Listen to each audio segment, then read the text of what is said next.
2023 the golden year of independent India.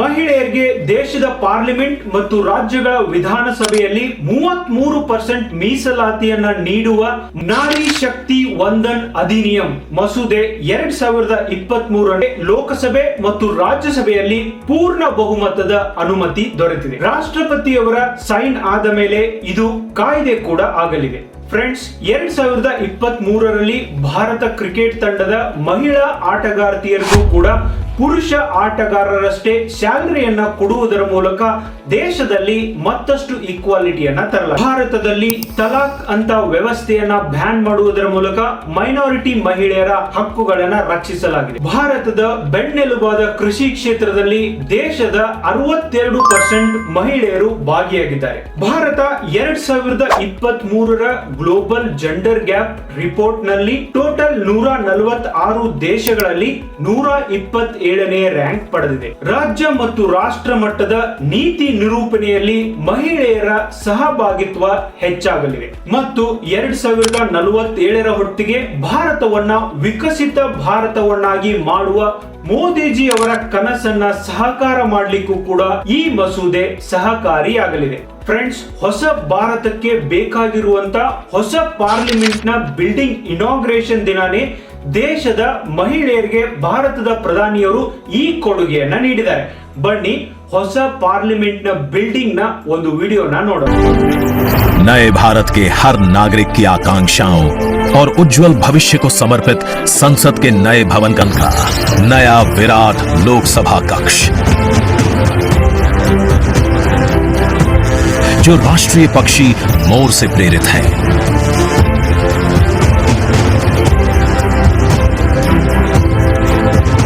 इसका आकार मौजूदा लोकसभा से लगभग 2 गुना बड़ा है.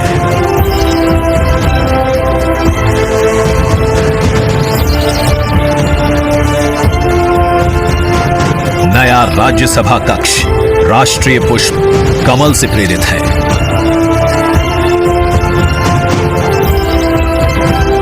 जिसका आकार भी मौजूदा राज्यसभा कक्ष से लगभग 1.5 गुना बड़ा है. ये भवन देश की जनता को समर्पित है.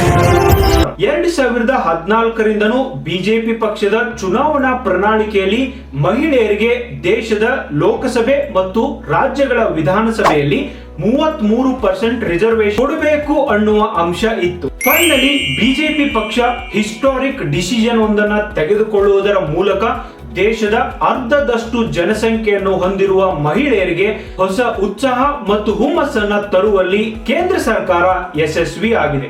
ಫ್ರೆಂಡ್ಸ್, ನನ್ನ ಪ್ರಶ್ನೆ ಏನು ಅಂದ್ರೆ, ಮಹಿಳೆಯರಿಗೆ 33% ರಿಸರ್ವೇಶನ್ ನೀಡುವುದರಿಂದ ಮಹಿಳಾ ಸಬಲೀಕರಣ ಆಗುತ್ತೆ. 2024ರ ಲೋಕಸಭೆ ಚುನಾವಣೆಯನ್ನ ಗೆಲ್ಲಲಿಕ್ಕೆ ಮೋದಿಜಿ ಬಿಟ್ಟಂತ ಮತ್ತೊಂದು ಬ್ರಹ್ಮಾಸ್ತ್ರನ. ಮಹಿಳೆಯರಿಗೆ ಮೀಸಲಾತಿಯನ್ನ ನೀಡಲೇಬೇಕಾಗಿದ್ರೆ 2014, 2019ರಲ್ಲಿ ಬಿಜೆಪಿ ಸರ್ಕಾರ ಪೂರ್ಣ ಬಹುಮತ ಗಳಿಸಿದ್ರು ಕೂಡ ಮಹಿಳಾ ಮೀಸಲಾತಿಯನ್ನ ಯಾಕೆ ನೀಡಲಿಲ್ಲ? ನಮ್ಮ ದೇಶದಲ್ಲಿ ಜಾತಿ ಆಧಾರಿತ ಮತ್ತು ಲಿಂಗ ಆಧಾರಿತ ರಿಸರ್ವೇಶನ್ ಸಿಸ್ಟಮ್ ದೇಶಕ್ಕೆ ಸ್ವತಂತ್ರ ಬಂದು 75 ವರ್ಷಗಳಾದ್ರೂ ಮುಂದುವರಿಬೇಕಾ? ನಿಜವಾಗ್ಲೂ ಮಹಿಳೆಯರಿಗೆ ಅಧಿಕಾರ ನೀಡುವ ಉದ್ದೇಶನೇ ಸರ್ಕಾರದಾಗಿದ್ರೆ ಅಗಲಿ ಬಾರ್ ಮೋದಿ ಸರ್ಕಾರ ಬದಲಾಗಿ ಅಗಲಿ ಬಾರ್ ಮಹಿಳಾ ಸರ್ಕಾರ ಎಂದು ಯಾಕೆ ಘೋಷಿಸಿಲ್ಲ? ಈ ವಿಷಯವನ್ನ ವಿಮರ್ಶಾತ್ಮಕವಾಗಿ ಚರ್ಚಿಸೋಣ. Welcome to my YouTube channel Iranna Kanama. Friends, ನಿಜವಾಗ್ಲೂ ಇದೊಂದು ಹಿಸ್ಟಾರಿಕಲ್ ಡಿಸಿಷನ್ ಸರಿ. ಜಗತ್ತಿನ ಬೇರೆ ದೇಶಗಳಿಗೆ ಹೋಲಿಸಿದರೆ ಭಾರತದಲ್ಲಿ ಸದ್ಯ ಶಾಸನ ಸಭೆಯಲ್ಲಿ ಮಹಿಳೆಯರ ಭಾಗವಹಿಸುವಿಕೆ ತುಂಬಾ ಕಡಿಮೆ ಇದೆ. ಆದ್ರೆ ಸ್ಥಳೀಯ ಸರ್ಕಾರಗಳಲ್ಲಿ ಮಹಿಳೆಯರಿಗೆ 50% ರಿಸರ್ವೇಶನ್ ಅನ್ನ ನೀಡಲಾಗಿದೆ. ಇದು ರಾಜ್ಯದಿಂದ ರಾಜ್ಯಕ್ಕೆ ವ್ಯತ್ಯಾಸ ಕೂಡ ಇದೆ. ಒಟ್ಟಾರೆ ದೇಶದ 31 ಲಕ್ಷ ಪಂಚಾಯಿತಿ ಪ್ರತಿನಿಧಿಗಳಲ್ಲಿ 14 ಲಕ್ಷ ಮಹಿಳೆಯರು ಇದೆ. ಆದ್ರೆ ಸ್ಥಳೀಯ ಸರ್ಕಾರದಲ್ಲಿ ಮಹಿಳೆಯರಿಗೆ ನೀಡಿದ ಈ ರಿಸರ್ವೇಶನ್ 100% ಉಪಯೋಗ ಆಗಿಲ್ಲ. ಇನ್ನೂವರೆಗೆ ಆದ್ರೂ ಆ ಮಹಿಳೆಯರ ಹೆಸರಿನಲ್ಲಿ ಅವರ ಪತಿಗಳು ಅಂದ್ರೆ ಪಂಚಾಯಿತಿ ಪತಿಗಳು ಅಧಿಕಾರವನ್ನ ನಡೆಸ್ತಿದ್ದಾರೆ. ಇದೇ ರೀತಿ ಲೋಕಸಭೆ ಮತ್ತು ರಾಜ್ಯಸಭೆಯಲ್ಲಿ ನೀಡ್ತಾ ಇರುವಂತ ರಿಸರ್ವೇಶನ್ ಪುರುಷ ಪ್ರಧಾನ ಸಮಾಜದಲ್ಲಿ ಅವರ ಗಂಡನ ಪಾಲಾಗಬಾರದು. ಈ ಅಧಿಕಾರವನ್ನ ಮಹಿಳೆಯರು ಮಾತ್ರ ಚಲಾಯಿಸುವಂತಾಗಬೇಕು. ಅಂದಾಗ ತಾನೇ ರಿಸರ್ವೇಶನ್ ಕೊಟ್ಟಿದ್ದಕ್ಕೂ ಉಪಯೋಗ ಆಗೋದು. Chapter number 1, history of woman reservation bill in India. ದೇಶದ ಲೋಕಸಭೆ ಮತ್ತು ರಾಜ್ಯಗಳ ವಿಧಾನಸಭೆಯಲ್ಲಿ ಮಹಿಳೆಯರಿಗೆ 33% ರಿಸರ್ವೇಶನ್ ಅನ್ನ ನೀಡಬೇಕೆಂಬುದು ಇಂದು ನಿನ್ನೆಯ ಬೇಡಿಕೆಯಲ್ಲ. ಹಾಗೆ ಇದೇ ಮೊದಲ ಪ್ರಯತ್ನ ಕೂಡ ಅಲ್ಲ. ಭಾರತದಲ್ಲಿ ಮೊದಲು ಬಾರಿಗೆ ಮಹಿಳಾ ಮೀಸಲಾತಿ ಮಸೂದೆಯನ್ನ ಮಂಡಿಸಿದ್ದು 1996ರಲ್ಲಿ.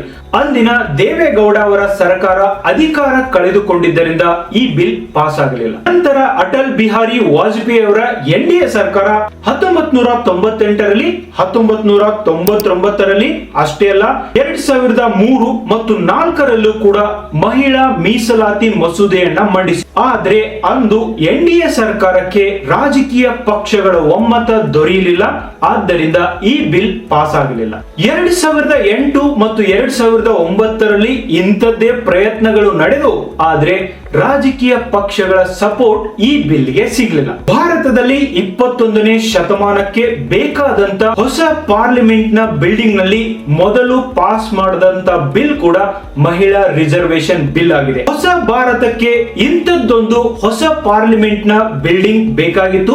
ಈ ಬಿಲ್ಡಿಂಗ್ ಅನ್ನ ಕಟ್ಟಿದ್ದು ದೇಶದ ಸಾಮಾನ್ಯ ಜನರ ತೆರಿಗೆ ಹಣದಿಂದ ಆದರೂ ಕೂಡ ಇಂಥ ಒಂದು ವಿಷನ್ ಅನ್ನ ಹೊಂದಿದ ಮೋದಿಜಿ ಅವರಿಗೆ ಕೋಟಿ ಕೋಟಿ ನಮನಗಳು. ನಮ್ಮ ದೇಶದ ಇತಿಹಾಸ ಮತ್ತು ಶ್ರೀಮಂತ ಪರಂಪರೆಯನ್ನ ಜಗತ್ತಿನ ಮುಂದೆ ಅನಾವರಣಗೊಳಿಸಲಿಕ್ಕೆ ಮೋದಿಜಿಯವರು ಅನೇಕ ಬಾರಿ ಪ್ರಯತ್ನಗಳನ್ನ ಮಾಡಿದ್ದಾರೆ. ಭಾರತದ ಪಾರ್ಲಿಮೆಂಟ್ ನ ಹೊಸ ಬಿಲ್ಡಿಂಗ್ ನಲ್ಲಿ ನಮ್ಮ ದೇಶದ ಇತಿಹಾಸ ಮತ್ತು ಸಂಸ್ಕೃತಿಯನ್ನ ಬಿಂಬಿಸುವುದರ ಮೂಲಕ ಜಗತ್ತಿಗೆ ಭಾರತದ ಶ್ರೀಮಂತ ಪರಂಪರೆಯನ್ನ ಜಗತ್ತಿನ ಮುಂದೆ ಅನಾವರಣಗೊಳಿಸಿದ್ದಾರೆ. ಬನ್ನಿ ಇದರ ಒಂದು ವಿಡಿಯೋನ ನೋಡೋಣ. भारत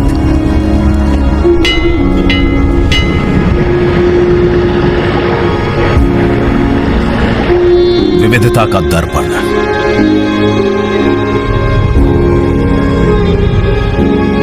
एकता की मूरत। इंद्र समर्पित है हर भारतीय को, जिनके लिए सेंट्रल फॉयर में बना है संविधान कक्ष, जहां वे भारत में लोकतंत्र के अतीत से वर्तमान की यात्रा का अनुभव कर सकते हैं। यहीं भारत के संविधान की डिजिटल प्रतिलिपि भी रखी गई है। इसी सेंट्रल फॉयर में ऊपर की त्रिकोणीय छत से सूर्य की किरणें ब्रह्मांड का भ्रमण करते हुए पेंडुलम क्लॉक पर गिरती हैं।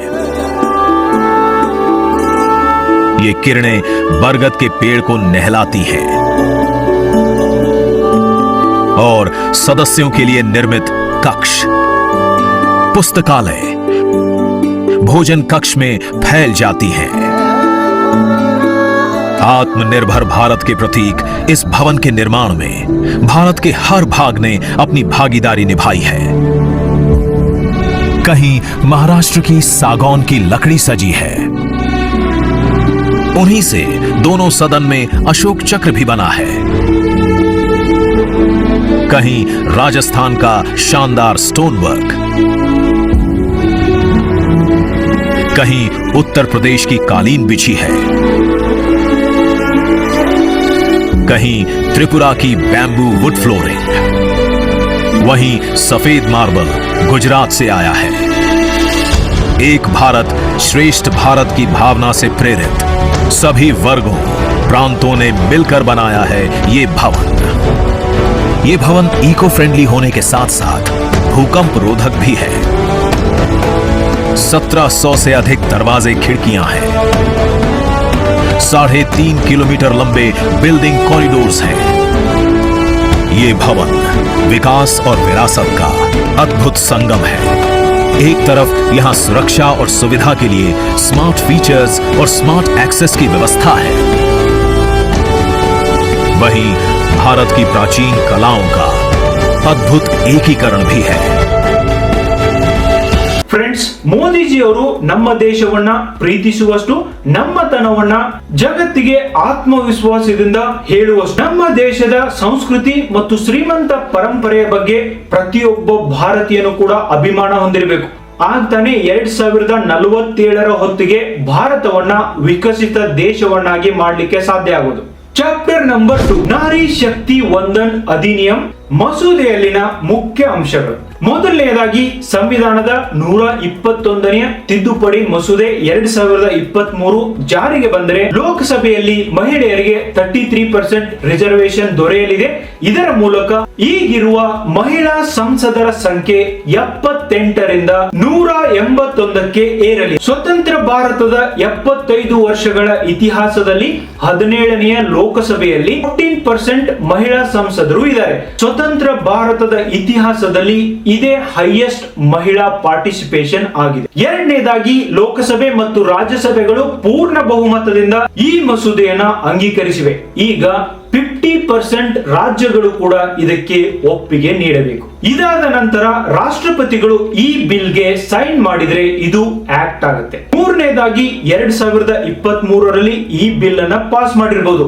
ಇದು ಜಾರಿಗೆ ಬರೋದು ನೆಕ್ಸ್ಟ್ ಸೆನ್ಸಸ್ ಆಗಿ ಡಿಲಿಮಿಟೇಷನ್ ಆಫ್ ಕಾನ್ಸ್ಟಿಟ್ಯೂಯೆನ್ಸಿ ಆದ ಮೇಲೆ, ಅಂದ್ರೆ ಕ್ಷೇತ್ರಗಳ ಮರು ವಿಂಗಡಣೆ ಆದ ಮೇಲೆ ಮಾತ್ರ. ಮುಂದಿನ ಸೆನ್ಸಸ್ ಮೋಸ್ಟ್ಲಿ 2026-27ರಲ್ಲಿ ನಡೆಯಬಹುದು. ಫ್ರೆಂಡ್ಸ್, ವುಮನ್ ರಿಸರ್ವೇಶನ್ 2029ರ ಜನರಲ್ ಎಲೆಕ್ಷನ್ ಅಲ್ಲಿ ಎಲ್ಲವೂ ಸರಿ ಇದ್ರೆ ಜಾರಿಗೆ ಬರಬಹುದು. ಫ್ರೆಂಡ್ಸ್, ದೇಶದಲ್ಲಿನ ಜಾಗೃತ ಮಹಿಳೆಯರು ಅಂದ್ರೆ ಯಾವುದು ಸರಿ ಯಾವುದು ತಪ್ಪು ಎಂದು ವಿಮರ್ಶಾತ್ಮಕವಾಗಿ ಒಂದು ವಿಷಯವನ್ನ ನೋಡ್ತಾರೋ ಅವರು ಮಹಿಳಾ ಮೀಸಲಾತಿ ಬಿಲ್ ಅನ್ನ ಕುರಿತು ಏನ್ ಹೇಳಿದ್ದಾರೆ ಅಂತ ನೋಡೋಣ. Why cannot women be strong? Why cannot women be brave? And this bill is called Nari Shakti Vandan Bill. Stop saluting us. We do not want to be saluted. We do not want to be put on pedestals. We do not want to be worshipped. We do not want to be called mothers. We don't want to be your sisters, your wives. We want to be respected as equals. What you have brought here, what this government has brought here today, is not a women's reservation bill. It is a women's reservation rescheduling bill and should be renamed as such. Its agenda is delay. Its agenda is not reservation. The endless dithering over when there will be the next census, when there will be the next delimitation, will only ensure that the urgent need of reservation for women in elections to the parliament and to state legislatures will be indefinitely delayed yet again. So in the reservation which is dependent on 2 indeterminate dates, how are we going to get it? There is no dates only decided for census or for delimitation. So what is the date and the timeline for this? ನಾಲ್ಕನೇದಾಗಿ ಈ bill ಪ್ರಕಾರ ಲೋಕಸಭೆಯಲ್ಲಿ 1/3 ಸೀಟ್ಗಳನ್ನ SC ಮತ್ತು ST ಜನಾಂಗಕ್ಕೆ ಮೀಸಲಾಗಿ ಇಡಲಾಗುತ್ತೆ. ಈ ಕ್ಯಾಟಗರಿಯ ಮಹಿಳೆಯರಿಗೂ ಈ ರಿಸರ್ವೇಶನ್ ದೊರೆಯುತ್ತೆ. ಉದಾಹರಣೆಗೆ ಈಗಿನ ಲೋಕಸಭೆಯ 543 ಸೀಟ್ಗಳಲ್ಲಿ SC ಜನಾಂಗಕ್ಕೆ 84 ಸೀಟ್ಗಳನ್ನ ರಿಸರ್ವ್ ಮಾಡಲಾಗಿದೆ. ಇದರಲ್ಲಿ 28 ಸೀಟ್ಗಳು SC ಜನಾಂಗದ ಮಹಿಳೆಯರಿಗೆ ದೊರೆಯುತ್ತವೆ. ಹಾಗೆ 47 ಸೀಟ್ಗಳನ್ನ ST ಜನಾಂಗಕ್ಕೆ ನೀಡಲಾಗಿದೆ. ಇದರಲ್ಲಿ 16 ಸೀಟ್ಗಳು ಮಹಿಳೆಯರಿಗೆ ದೊರೆಯುತ್ತವೆ. ಫ್ರೆಂಡ್ಸ್, ಇಲ್ಲಿ OBC ಮತ್ತು ಮೈನಾರಿಟಿ ಮಹಿಳೆಯರಿಗೆ ಯಾವುದೇ ರಿಸರ್ವೇಶನ್ ಅನ್ನ ನೀಡಿಲ್ಲ. ಹಾಗೆ ನೋಡಿದ್ರೆ ಮುಸ್ಲಿಂ ಮಹಿಳೆಯರ ಪಾರ್ಟಿಸಿಪೇಷನ್ ಲೋಕಸಭೆ ಮತ್ತು ರಾಜ್ಯಗಳ ವಿಧಾನಸಭೆಯಲ್ಲಿ ತುಂಬಾನೇ ವಿರಳ. ಈ ಬಿಲ್ ಅಡಿಯಲ್ಲಿ ಮಹಿಳೆಯರಿಗೆ ನೀಡಲಾದ ಮೀಸಲಾತಿ ಪ್ರತಿ ಬಾರಿಯೂ ಸೆನ್ಸಸ್ ಆದ ನಂತರ ಕ್ಷೇತ್ರಗಳ ಮರು ವಿಂಗಡಣೆಯನ್ನ ಮಾಡಲಾಗುತ್ತೆ. ಆಗ ಮಹಿಳೆಯರ ಸೀಟ್ಗಳು ಬದಲಾಗ್ತವೆ. ಉದಾಹರಣೆಗೆ ಒಬ್ಬ ಮಹಿಳೆ 10 ವರ್ಷ ಮಾತ್ರ ಎಲೆಕ್ಷನ್ ಅಲ್ಲಿ ಕಂಟೆಸ್ಟ್ ಮಾಡಬಹುದು. ಅದಾದ ನಂತರ ಬೇರೆ ಮಹಿಳೆಗೆ ಅವಕಾಶವನ್ನ ನೀಡಬೇಕು. ಫ್ರೆಂಡ್ಸ್, ಅಂದ್ರೆ ಒಬ್ಬ ಮಹಿಳೆ 2 ಬಾರಿ ಮಾತ್ರ ಚುನಾವಣೆಯಲ್ಲಿ ಸ್ಪರ್ಧಿಸಬಹುದು. ಈ ರೂಲ್ಸ್ ಪುರುಷರಿಗೆ ಯಾಕೆ ಅಪ್ಲಿಕೇಬಲ್ ಆಗೋದಿಲ್ಲ? ಹಾಗಾದ್ರೆ ಇದೇನಾ equality? Please think about it. ಐದನೇದಾಗಿ, ಈ ಕಾಯ್ದೆ ಜಾರಿಗೆ ಬಂದ ನಂತರ ಕೇವಲ 15 ವರ್ಷಗಳವರೆಗೆ ಮಾತ್ರ ಮಹಿಳೆಯರಿಗೆ ರಿಸರ್ವೇಶನ್ ಅನ್ನು ನೀಡಲಾಗುತ್ತೆ. ಎಸ್, ಬ್ರಾಕೆಟ್ ನಲ್ಲಿ ಇಟ್ ಕ್ಯಾನ್ ಬಿ ಎಕ್ಸ್ಟೆಂಡೆಡ್ ಅಂತ ಬರೆಯಲಾಗಿದೆ. ಮೇ ಬಿ ಎಲೆಕ್ಷನ್ ಗಳು ಬಂದಾಗ ಮಾತ್ರ ಎಕ್ಸ್ಟೆಂಡ್ ಮಾಡಬಹುದು. ಆರನೇದಾಗಿ, ರಾಜ್ಯಸಭೆ ಮತ್ತು ಸ್ಟೇಟ್ ಲೆಜಿಸ್ಲೇಟಿವ್ ಕೌನ್ಸಿಲ್ ಅಂದ್ರೆ ವಿಧಾನ ಪರಿಷತ್ ಇವು ಕೆಲವೇ ರಾಜ್ಯಗಳಲ್ಲಿ ಎಕ್ಸಿಸ್ಟ್ ಆಗ್ತವೆ. ಇಲ್ಲಿ ಮಹಿಳೆಯರಿಗೆ ರಿಸರ್ವೇಶನ್ ಅನ್ನ ನೀಡಿಲ್ಲ. ಅಂದ್ರೆ ದೇಶದಲ್ಲಿ 2047ರವರೆಗೆ ಅಮೃತ್ ಕಾಲ್ ಮುಂದುವರಿಯಲಿದೆ. ಮೋದಿಜಿಯವರು ಪ್ರಧಾನಿಯಾದಾಗಿನಿಂದಲೂ ಮಹಿಳಾ ಸಬಲೀಕರಣಕ್ಕಾಗಿ ಅನೇಕ ಯೋಜನೆಗಳನ್ನ ಜಾರಿಗೊಳಿಸಿದ್ದಾರೆ. ಈ ಯೋಜನೆಗಳನ್ನ ನೋಡೋ एक अतिरिक्त शक्ति का सामर्थ्य और वो है विमेन लेड डेवलपमेंट.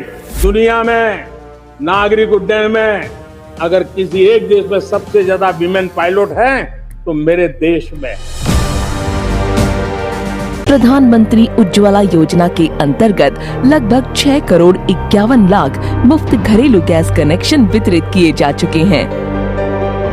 हर घर में शौचालय बनने से गंदगी के साथ साथ बीमारी भी दूर हो रही है और महिलाओं को खुले में शौच से मुक्ति मिलने से आत्मसम्मान पर भी कोई ठेस नहीं पहुंचती है.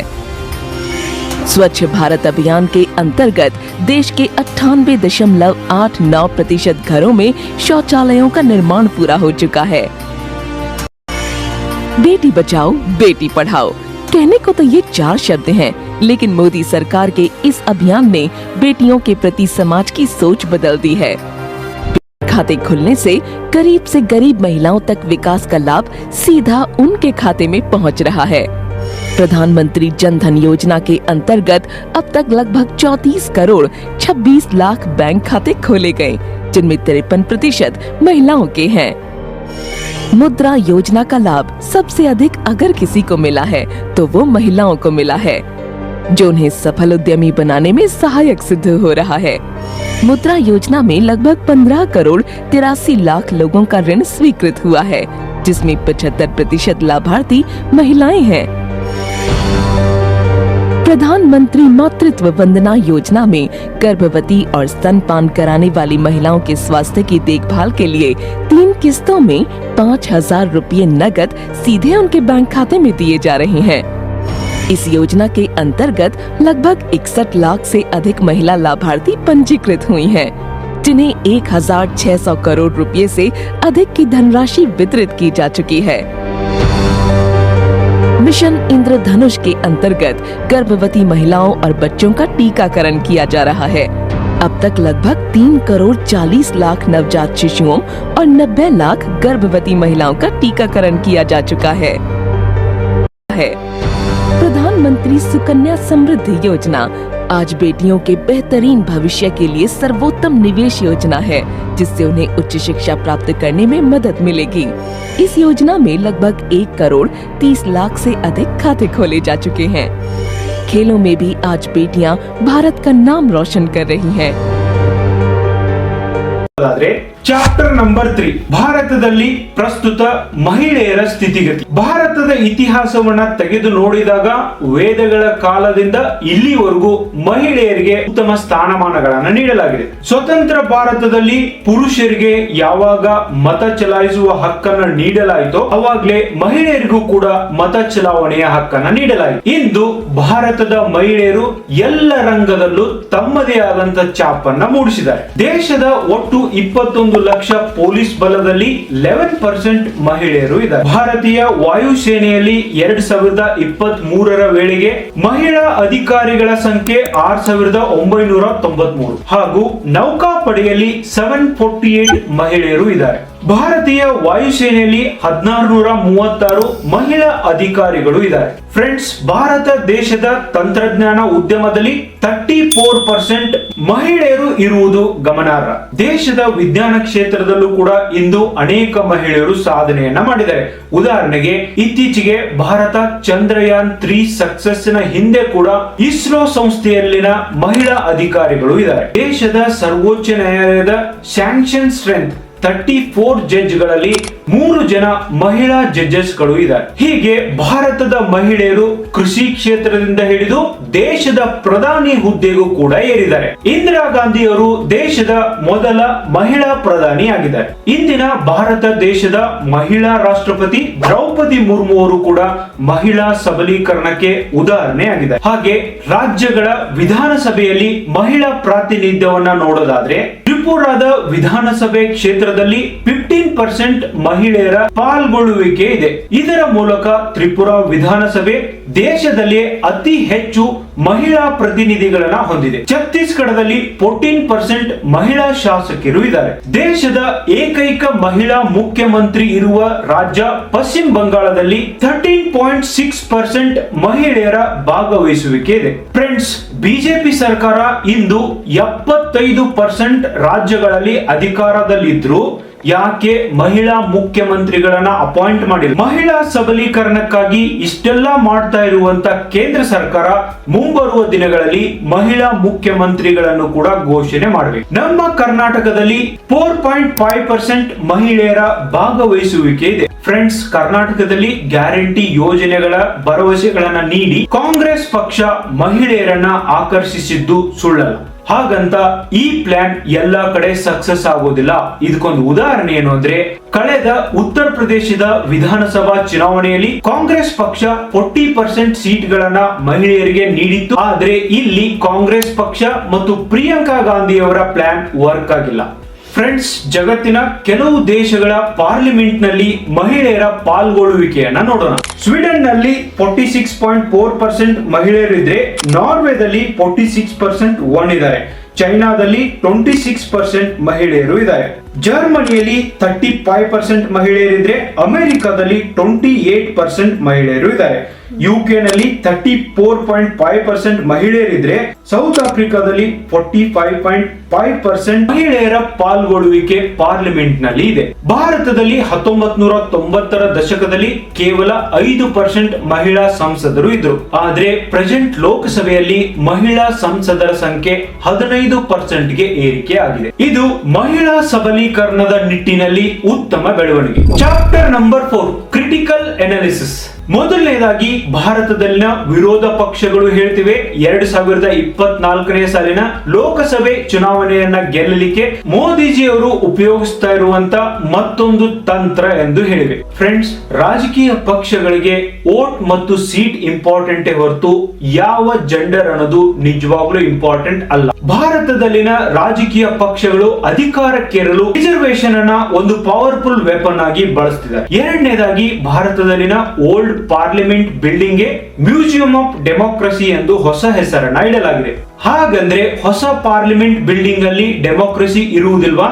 ನಾನು ಈ ಪ್ರಶ್ನೆಯನ್ನ ಯಾಕೆ ಕೇಳ್ತಿದ್ದೀನಿ ಅಂದ್ರೆ, ಹೊಸ ಪಾರ್ಲಿಮೆಂಟ್ ನ ಬಿಲ್ಡಿಂಗ್ ಇನಾಗ್ರೇಷನ್ ಗೆ ಬಂದಂತ ಎಲ್ಲಾ ಎಂಪಿಗಳಿಗೂ ಸಂವಿಧಾನದ ಪ್ರತಿಯನ್ನ ಹಂಚಲಾಗಿದೆ. ನೀಡಿರುವ ಈ ಸಂವಿಧಾನ ಪ್ರತಿಗಳ ಪ್ರಸ್ತಾವನೆಯಲ್ಲಿ 3 ಇಂಪಾರ್ಟೆಂಟ್ ಪದಗಳಾದ ಸೋಷಿಯಲಿಸ್ಟ್, ಸೆಕ್ಯುಲರ್, ಇಂಟಿಗ್ರಿಟಿ ಪದಗಳನ್ನ ತೆಗೆದುಹಾಕಲಾಗಿದೆ. ಜಗತ್ತಿನ ವುಮನ್ ಇನ್ ಪಾರ್ಲಿಮೆಂಟ್ ರ್ಯಾಂಕಿಂಗ್ ನಲ್ಲಿ ಭಾರತ ನೆರೆಯ ದೇಶಗಳಿಗೆ ಹೋಲಿಸಿದರೆ ಹಿಂದೆ ಉಳಿದಿದೆ. ಪಾಕಿಸ್ತಾನದಲ್ಲಿ 19% ವುಮನ್ ಪಾರ್ಟಿಸಿಪೇಷನ್ ಇದ್ರೆ, ಬಾಂಗ್ಲಾದೇಶದಲ್ಲಿ 20%, ನೇಪಾಳದಲ್ಲಿ 33% ವುಮನ್ ಪಾರ್ಟಿಸಿಪೇಷನ್ ಇದೆ. ಆದ್ರೆ ನಮ್ಮ ಭಾರತದಲ್ಲಿ ಕೇವಲ 15% ಪಾರ್ಟಿಸಿಪೇಷನ್ ಮಾತ್ರ ಇದೆ. ವುಮನ್ ವರ್ಕ್ ಫೋರ್ಸ್ ಪಾರ್ಟಿಸಿಪೇಷನ್ ಅಲ್ಲಿ ಭಾರತ ಶ್ರೀಲಂಕಾ ಮತ್ತು ಬಾಂಗ್ಲಾದೇಶಕ್ಕಿಂತ ಹಿಂದೆ. ಫ್ರೆಂಡ್ಸ್, ಇಂದು ಭಾರತವನ್ನ ವರ್ಲ್ಡ್ ಲೀಡರ್, ವಿಶ್ವಗುರು ಅಂತೆಲ್ಲ ಕರೀತಿದ್ದಾರೆ. ನಾವು ದೇಶವನ್ನ ವರ್ಲ್ಡ್ ಲಾರ್ಜೆಸ್ಟ್ ಎಕಾನಮಿ ಮಾಡಲು ಹೊರಟಿದ್ದೇವೆ. ದೇಶಾದ್ಯಂತ ಮಹಿಳೆಯರ ವಿರುದ್ಧ 31,000 ಕಂಪ್ಲೇಂಟ್ಗಳು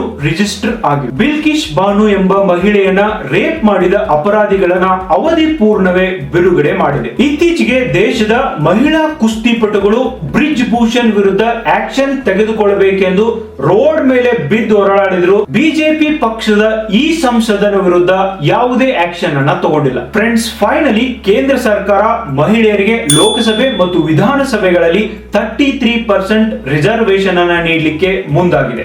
ಇಂದು ದೇಶದ ರಾಜಕೀಯಕ್ಕೆ ಬರಲು ಬಯಸುವ ಮಹಿಳೆಯರು ಆಮ್ ಆದ್ಮಿ ಪಕ್ಷ ಅಂತ ಹೇಗಿದೆಯೋ ಆಮ್ ಔರತ್ ಪಕ್ಷವನ್ನ ಪ್ರಾರಂಭಿಸಬಹುದು. ಇದರ ಮೂಲಕ ಮಹಿಳೆಯರ ಹಕ್ಕುಗಳ ರಕ್ಷಣೆ ಮತ್ತು ಪ್ರಜಾಪ್ರಭುತ್ವದ ರಕ್ಷಣೆಯನ್ನು ಕೂಡ ಮಾಡಬಹುದು. Thank you so much for watching the video. Don't forget to share this video with your friends.